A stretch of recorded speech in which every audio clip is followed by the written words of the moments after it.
한 630년 전, 630년 전이면 1392년이에요. 1392년이면 조선입니다. 조선이 새로 만들어진 건국된 연도예요. 조선은 누가 세웠나요? 태조 이성계라고 하죠. 사실 이성계는 고려를 무너뜨리고 새로운 나라를 건국하겠다고 세운 거고요. 거기에는 사실은 많은 사람들이 희생되고 또 새로운 이념을 가지고 국가를 다시 만들겠다 하는 그런 뜻에서 그런 일들이 벌어지곤 합니다. 태조 이성계가 나라를 세우고 몇 년이 되지 않아서 한 6, 7년이 되지 않아서 그 자녀들 가운데 왕자의 난이라는 것이 생겨요. 왕자의 난. 한씨라는 첫 번째 부인과 강씨라는 두 번째 부인 사이에 자녀들이 한 7 정도의 자녀가 아들들이 있습니다. 근데 첫 번째 부인의 자녀가 세자로 세워지면 좋은데 이성계가 그러지 않고 두 번째 부인의 자녀를 세웁니다. 그래서 이방원이라는 네 번째 아들이 자기가 개국공신으로서 큰 공을 세웠는데도 불구하고 아버지가 자기에게 대우를 해주지 않는다라는 것과 더불어서 왕자의 난을 일으킵니다. 그래서 강씨 그 두 번째 부인의 자녀들을 죽이는 그런 일을 하죠. 또 거기에 반해서 정도전이라는 신하도 이성계의 신하도 죽이게 됩니다. 그리고 나서 두 번째 왕자의 난이 일어나죠. 본인 이방원이 직접 왕이 되지 않고 둘째 형이 왕이 돼서 정종이라는 왕이 한 2년 정도 즉위를 하고요. 그 사이에 또 형과의 다툼에서 또 형을 처리하는 할 수밖에 없는 이방원의 세력이 컸거든요. 그래서 그렇게 할 수밖에 없는 일이 생겨서 그 다음에 태종이라는 이름으로 왕위에 오르죠. 그래서 이런 과정을 볼 때 아버지인 이성계의 마음이 어땠을까요, 여러분? 그게 보기 싫어서 왕궁을 떠나서 잠깐 다른 곳에 있었던 일도 있습니다. 여러분들 그런 광경을 내 자녀들이 그런 광경을 보인다면 서로 죽이고 하는 그런 살인하는 피를 보는 그런 일들이 생긴다면 마음이 엄청 아플 거예요. 근데 이 세계의 어떤 역사를 보면 그러지 않은 적이 없어요. 그러지 않은 적이 없어요. 우리가 읽은 이 다윗, 이 시대는 더 한참 오래전이거든요. 굉장히 오래된 거. 예수님 태어나시고도 그 전이니까 900년 더 전이니까 2900년 전일 거예요. 굉장히 오래된 그런 시대의 다윗에게도 이런 일들이 좀 생겼습니다. 다윗의 아들 중에 압살롬이라는 그 아들. 다윗이 그래서 2번이라는 그런 슬픔을 경험을 합니다. 그 장면 하나가 우리가 읽은 이 본문 가운데 한 장면이고요. 또 하나는 뒤로 좀 가면 내 아들 압살롬아, 압살롬아, 압살롬아 하고 아들을 계속 부르면서 우는 장면이 나옵니다. 왜? 나중에 압살롬이 죽습니다. 지금 이 본문에서 본 슬픔은 반역 때문에 그렇습니다. 이성계도 아들 이방원이 반역을 한 거거든요. 뭐 명분이 그 나름대로 있었다지만 어찌됐건 반역을 한 거예요. 다윗도 마찬가지예요. 근데 다윗은 얼마 전에 하나님 앞에 죄악을 저질렀잖아요. 바사바를 취하고 그리고 또 그 남편을 죽이는 그런 일, 그런 살인을 저질렀죠. 그리고서 하나님 앞에 깨닫고 회개를 했습니다. 그러면 적어도 우리 생각에는 그런 회개를 했으면 하나님 앞에 다시금 돌아왔으면 이제는 우리 가정이 좀 평탄하게 잘 지냈으면 좋겠다. 이 생각은 누구나 갖는 생각이에요. 다윗도 그랬을 거예요. 정말 가슴을 치면서 회개를 했으니까요. 그리고 하나님 앞에서 바사바 사이에서 난 아이를 하나님께서 거둬가셨잖아요. 죽였잖아요. 그러면 적어도 나에게는 이제는 하나님께서 평탄한 길로 우리 가정을 인도하실 거야. 이렇게 생각할 수 있어요. 근데 어떤 일이 생겼냐면 다윗에게도 왕이라면 적어도 여러 후궁들이 있어요. 그 후궁들 속에다 난 자녀들이 있는데 그 중에서 이제 압살롬의 여동생을 또 다른 이복 동생이 그 여동생을 눈으로 또 품고 싶어서 계속 연모하는 그런 일이 생깁니다. 그랬을 때 꾀를 내서 그 다말이라는 압살롬의 여동생을 데려다가 동침을 하죠. 그리고 나서 정이 뚝 떨어져 버린 거예요. 그렇게 사랑한다고 해놓고 잠자리 하고 나서는 완전히 내친 거예요. 그래서 그 다말이 굉장히 슬퍼하고 힘들어하는 모습을 오빠인 압살롬이 보고서 2년을 기다렸어요. 어떻게 하려고? 복수하려고. 그리고 2년 뒤에 정말로 들에서 내 여동생을 겁탈한 그 형제를 죽입니다. 그리고 나서 압살롬은 도망가죠. 그러니까 아버지인 다윗이 압살롬이 보고 싶은 것이고 또 요압이라는 군사령관이 자꾸 설득을 하죠. 다윗 왕으로 해서 압살롬을 불러들이도록 합니다. 그리고 몇 년이 지나고서 아버지 앞으로 압살롬이 와요. 그리고 나서 나는 당신 앞에서 살만한 존재가 아니니 나를 죽여도 좋습니다. 어떤 처벌을 내려도 달게 받겠습니다. 압살롬이 이럽니다. 근데 아버지의 마음이 그렇습니까? 자녀가 아무리 죄를 져도 그 죄를 감싸는 사람은 아버지밖에 없어요. 아버지밖에. 그래서 아버지가 그걸 다 용서하는데 그 뒤로 문제가 생깁니다. 압살롬이 이제 사람들을 모으기 시작해요. 그리고서 자기가 자기 성의 아버지한테 재판을 받으려 오는 많은 백성들 앞에서 자기가 먼저 차단을 하고 자기가 재판을 합니다. 그래서 그 사람들을 마음을 환심을 사서 자꾸 내 사람으로 만들었어요. 그리고 나서 이제 쿠데타를 일으키려고 계획을 세웁니다.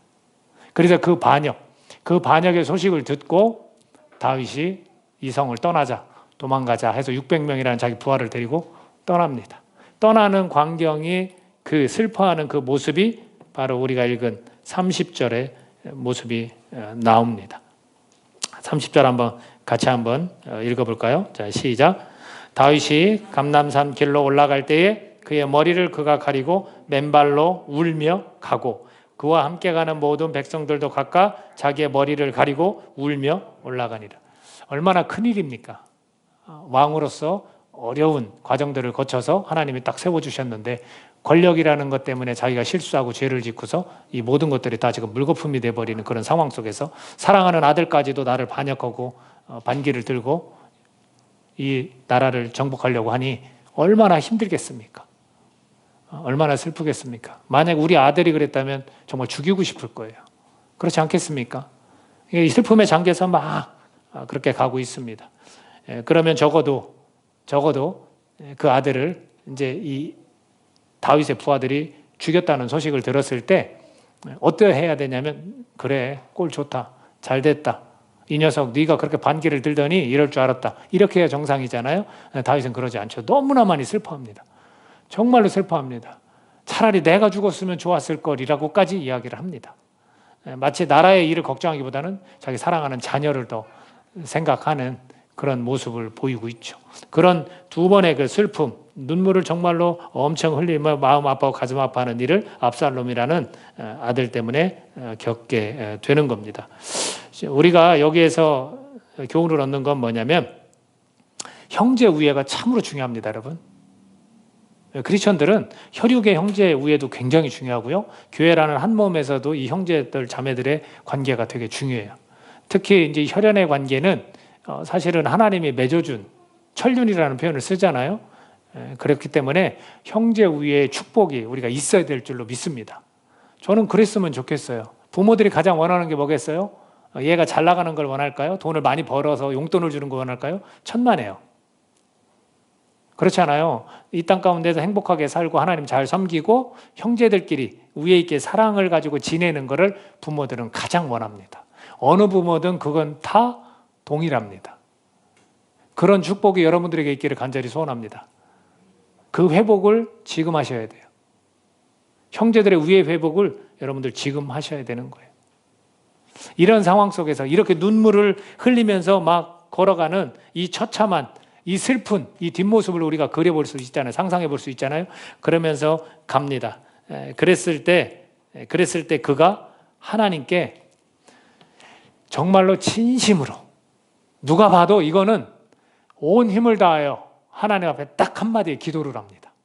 한번 그 기도의 내용을 한번 들어보실래요? 31절 같이 읽어보겠습니다.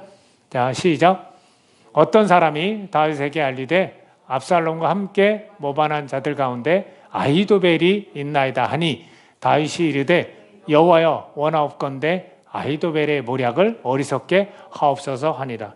아히도벨이란 사람이 어떤 사람인지 몰라도 아히도벨의 모략을 어리석게 하옵소서라고 기도합니다. 여러분 이 기도의 내용이 어떻게 들립니까? 아히도벨이라는 사람은 모략, 전략가예요.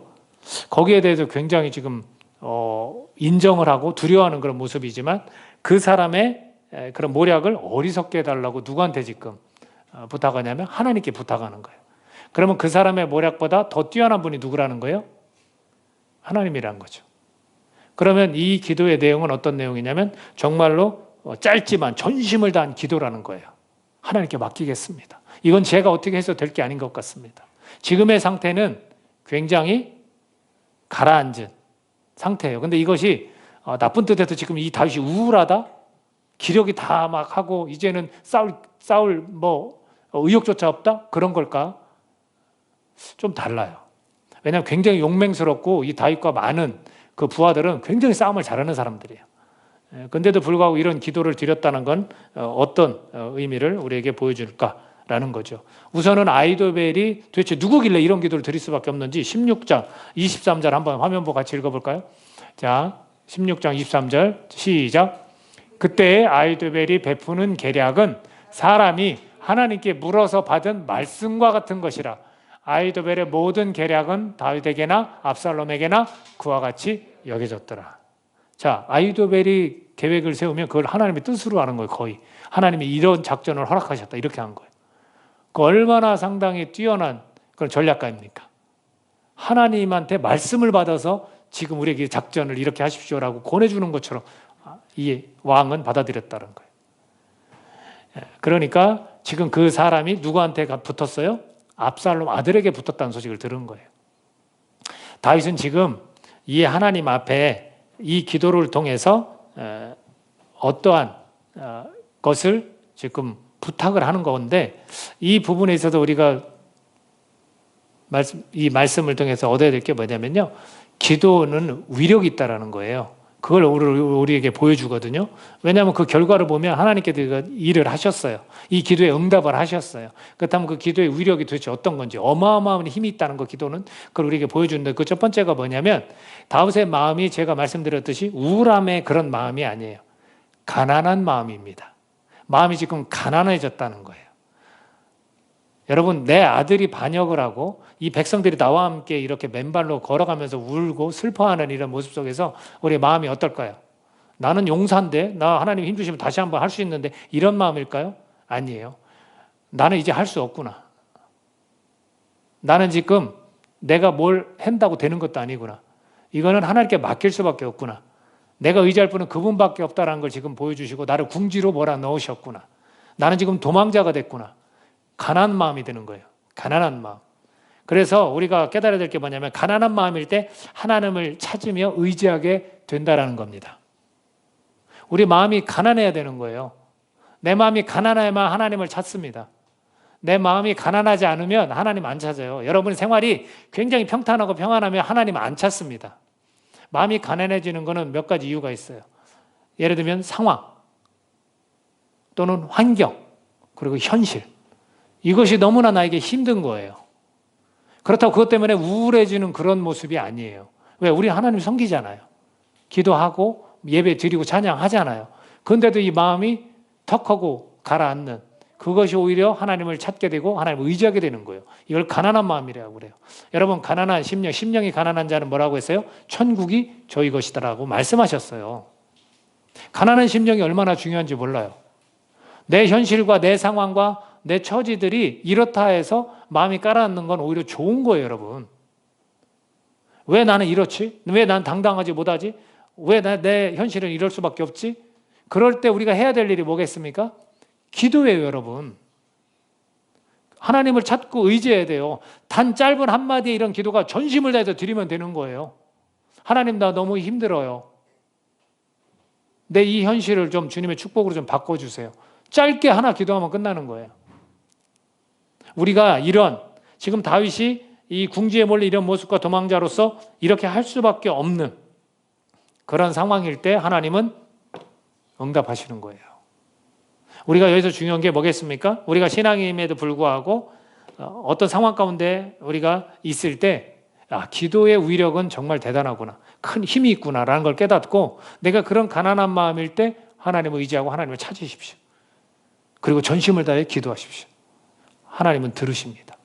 두 번째가 바로 그거예요. 두 번째가 여러분 17장 14절 말씀 한번 같이 읽어볼까요? 자, 시작. 압살롬과 온 이스라엘 사람들이 이르되 아렉 사람 후세의 계략은 아히도벨의 계략보다 낫다 하니 이는 여호와께서 압살롬에게 화를 내리려 하사 아히도벨의 좋은 계획을 물리치라고 명령하셨음이더라.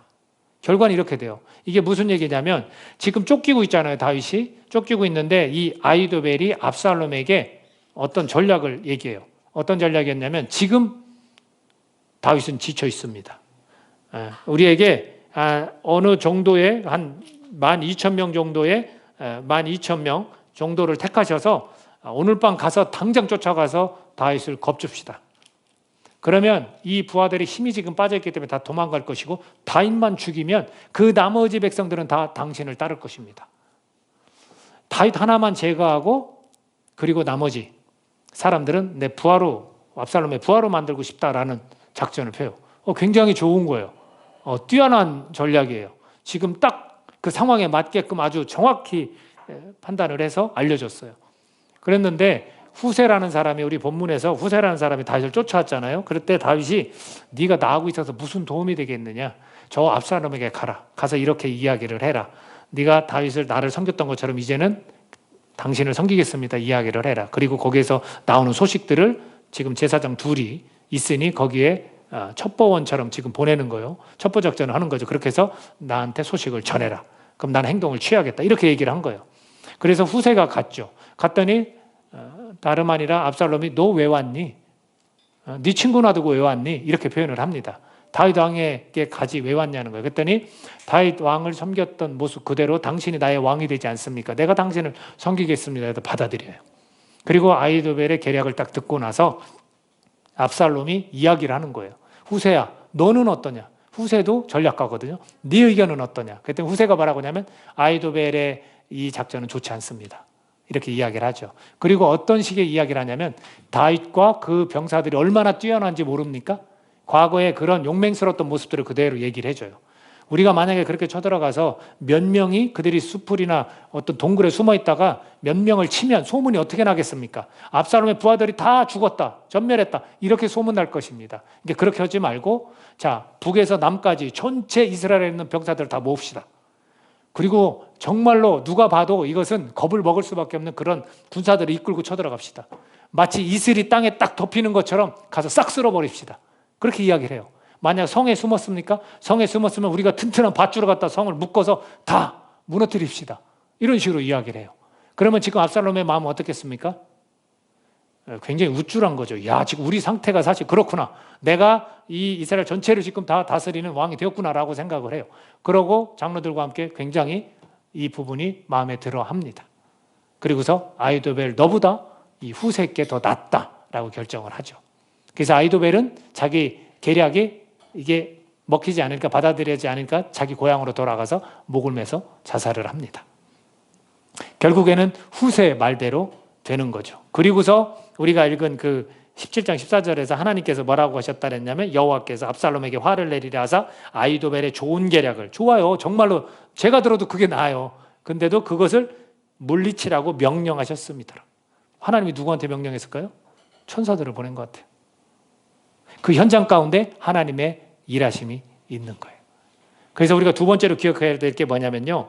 하나님은 기도에 반응하시고 일을 벌이시는 겁니다. 하나님 안 움직이실까요?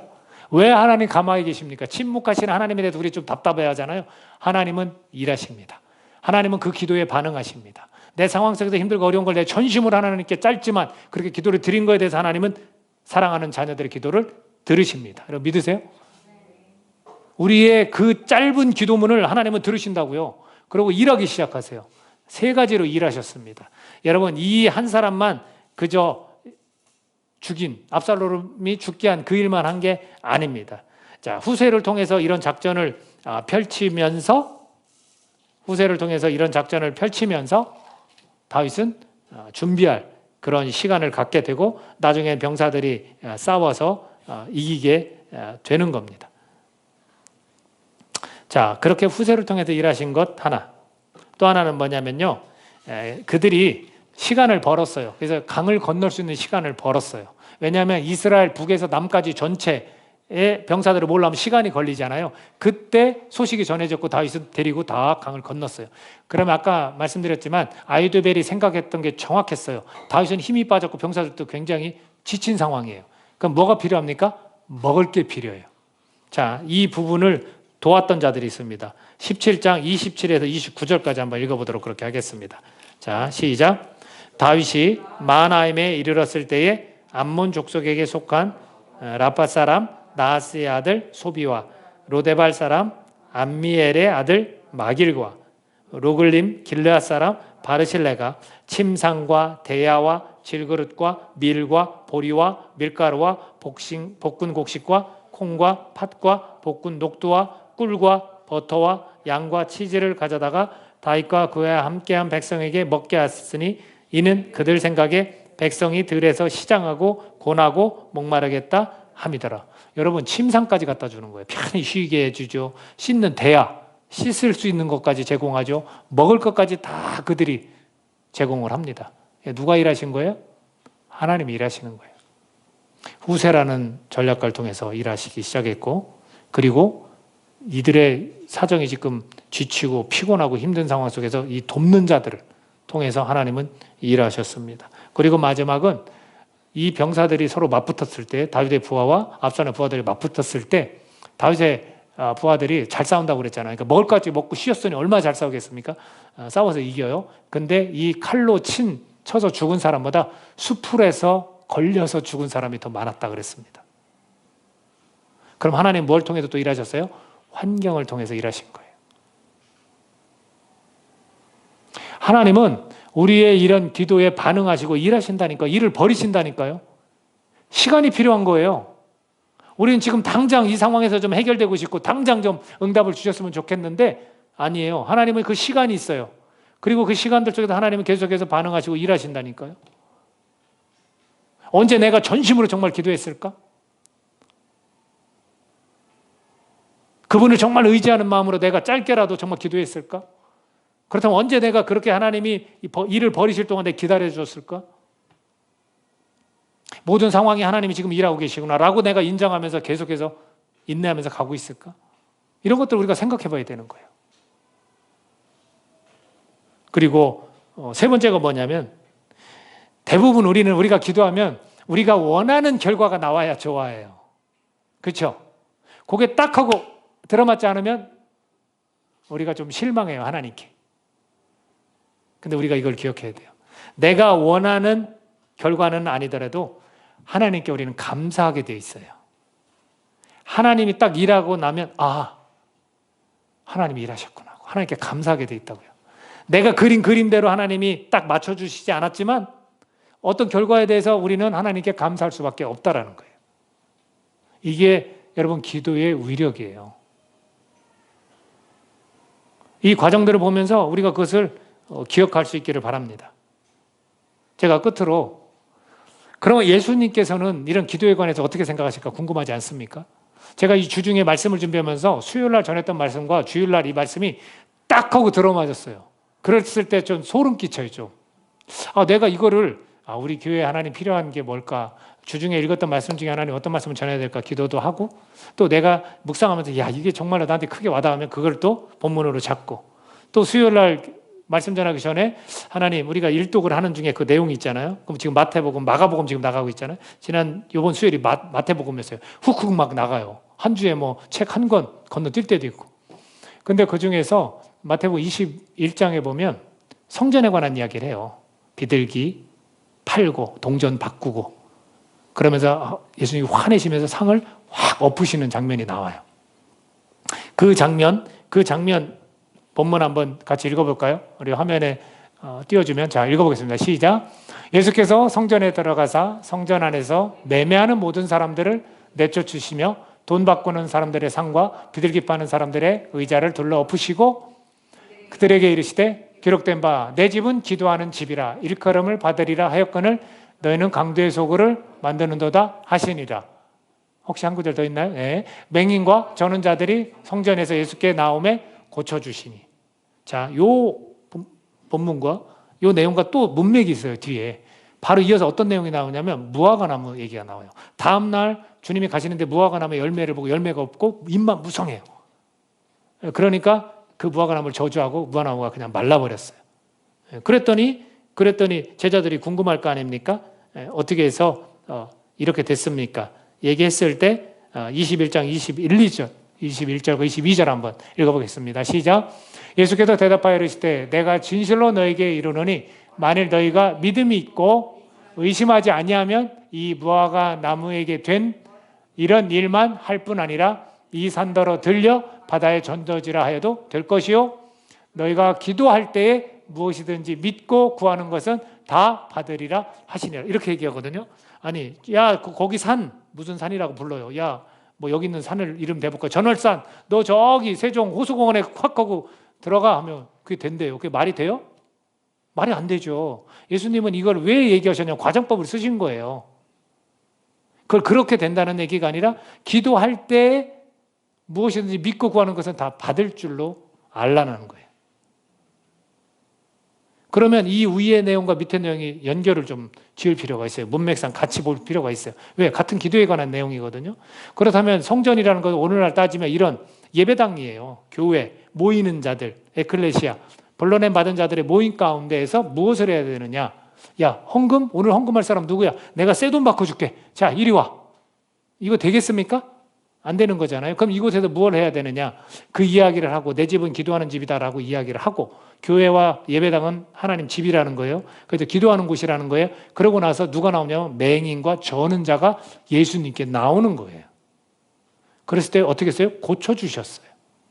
그러면 이 기도가 갖는 의미가 뭘까? 믿음과 연관이 되어 있다는 거예요.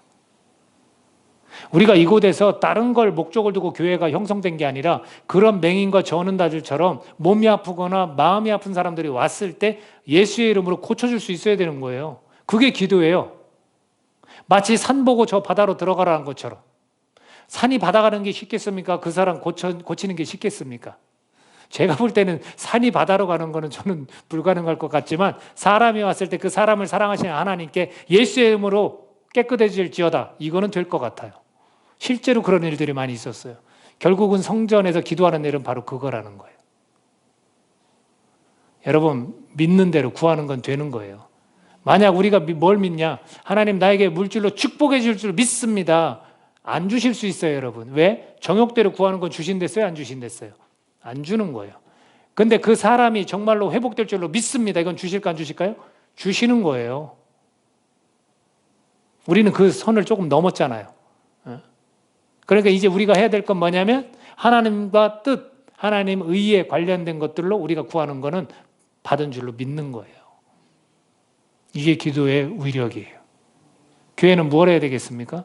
기도해야 되는 거예요. 교회에 오는 사람한테 우리가 예수의 이름으로 기도해 주면 그 사람 나을 수 있습니다. 만약 그런 소문이 나면 이 교회 부흥 되는 거예요? 안 되는 거예요? 이미 부흥이 시작된 거죠. 제가 수요일날 기도할 때 저희 아내하고 물론 둘이 예배를 드리지만 제가 어떤 때 기도할 때 저희들이 한 20분 찬양하고 20분 말씀 전하고 20분 기도하거든요. 요게 이제 조금 말씀이 좀 줄을 때도 있고 기도 시간 넣을 때도 있고 그렇건데 제가 앉아서 기도할 때 이 손에서 굉장히 이렇게 열이 날 때가 있어요. 물론 이렇게 제가 통성으로 막 기도하다 보면 그게 몸에서 이렇게 날 때도 있지만 그 느낌이라는 게 있어요. 그럴 땐 제가 어떤 생각을 하냐면 하나님 이거 손 좀 얹고 기도해 주고 싶은데 그럴 때가 있어요. 매주 그러진 않아요. 근데 기도해 줄 사람이 없어요. 오는 사람이 없다고요. 그렇다고 내가 막 누구 찾아가 우리 아내 막 가서 기도하고 있는데 가서 기도해 줘요? 그냥 떨어져서 기도해 주지. 근데 정말 이럴 때 내 옆에 누구 병자라도 있으면 막 손 얹고 기도해 주고 싶다라는 강력한 마음이 들 때가 있어요. 교회는 그런 곳이라고 좀 믿습니다. 여러분들도 마찬가지죠. 여러분들 기도할 때 정말 성령께 그런 마음 주시면 여러분이 정말 누구를 놓고 기도할 수 있는 거예요. 누구? 예수님의 이름으로 기도하는 거예요. 그래서 내 집은 기도하는 집이라는 거예요. 시간을 몇 시간씩 기도하라는 얘기가 아니에요. 전심을 다해서 내가 하나님을 의지하고 나아갈 때 내가 가난한 마음으로 하나님을 의지하고 찾을 때 하나님은 응답하신다니까요. 우리 혈육들 아픈 분 있잖아요. 그 아무것도 아니라고 저는 생각해요. 그럼 믿음 있습니까? 놓고 기도하라고. 내 아버지 아픈데 손을 놓고 예수의 이름으로 기도하라고요. 맹인이 눈을 뜬대요. 그 의학적으로 힘든 거 아니에요? 암은 뭐 아무것도 아니죠. 의학적으로도 해결되는 건데 그거 뭐 내가 하나님께 그 믿음을 우리는 갖고 기도하라는 거예요. 이게 기도의 의력이에요. 우리는 경험을 안 해보니까 야, 이런 기도가 정말 이루어질까? 에이, 이렇게 나오는 거예요. 요즘 신앙인들이 어떠냐면 자녀가 아프면 저도 그래서 이거 말씀 드리면서 회개했는데 자녀가 아프면 야, 얼른 병원 가자. 이 말부터 튀어나와요. 뭐부터 해야 돼요? 아빠가 기도해 줄게. 안 그렇습니까? 제가 자신이 생기는 게 뭐냐면 어느 분이 병원을 자꾸 다니는데 안 낫는 병이 있어요. 통증은 자꾸 있는데 어디를 가도 안 나. 그러면 기회가 온 거예요. 저는 그 두 가지, 그거 하나 하고 또 하나는 믿지 않는 사람. 요거는 주님이 역사하시기 아주 좋다고 저는 생각하는 사람이에요. 그랬을 때 우리는 그냥 그걸 지나치지 말고 제가 기도해 드리겠습니다. 내가 능력 있어요? 천만에. 큰일 나요. 예수 그리스도랑 그분이 능력이 있기 때문에 그분 이름으로 그냥 기도하면 돼요. 기도하면서도 이러면 돼요. 될까? 괜찮아요. 안 될 수도 있어요. 의심해도 돼요. 왜? 맹인과 전원자가 누구한테 나왔어요? 예수님께 나온 거지. 예수님이 그들을 찾아가서 막 야, 일로 와. 내 기도해 줄게 이런 게 아니에요. 이게 사모함이 있어야 되는 거예요. 이것이 다 합쳐져야만 그게 역사가 이루어지는 거지. 믿음이라는 게 예수님 계속 옷자락만 잡아도 다 자기 믿음이었지. 어디 예수님이 찾아가서 그랬습니까? 제가 그 손이 막 뜨거워진다고 누굴 찾아가서 막 함부로 기도합니까? 아니죠. 누군가는 사모함이 있어야 그 사람 앞에 기도할 수 있는 거죠. 예수님도 이렇게 기도의 의력에 대해서 성전을 예를 들어가면서 그렇게 이야기를 하는 거예요. 재미난 결과. 성전에 가서 화를 내신 예수님과 예수님이 그 맹인과 전원자를 고쳤다고 이상한 일을 했다고 그 어린아이들이 찬미했다고 화를 내는 대제사장과 서기관들. 너무 비교되지 않습니까? 저는 우리가 자꾸 이 유대인화 되어가는 게 걱정이 돼요. 우리가 뭐 때문에 교회를 놓고 화내야 되냐면 의분을 품어야 되냐면 예수님의 이름으로 치유 역사가 나타나는데 그걸 못하니까 우리는 화내야 돼요. 근데 이런 일이 일어나는 거 어린아이들이 마음껏 하나님 찬양한 것 같고 화내요. 우리 교회 규칙에 우리 교회 분위기에 안 맞게 한다고 화내는 거 우리 이렇게 가면 안 되는 거잖아요. 우리가 비록 규모는 작은 교회지만 믿음은 작지 않았으면 좋겠습니다, 여러분. 기도의 위력을 무시하지 맙시다. 우리는 아무것도 아니에요. 다만 예수 그리스도는 그분만이 능력이시고 그분의 이름으로 우리는 기도해 주는 것뿐입니다. 저는 은혜와 영광교회가 다윗은 하나님으로부터 마음을 닿았던 합했던 사람이지만 삶이 그렇게 녹록지 않았어요. 제가 볼 때 저와 여러분도 삶이 녹록지 않아요. 그러면 그 속에서도 굳굳이 하나님을 의지하고 굳굳이 이런 믿음을 보이는 그런 삶을 우리는 살아가야 되는 거예요.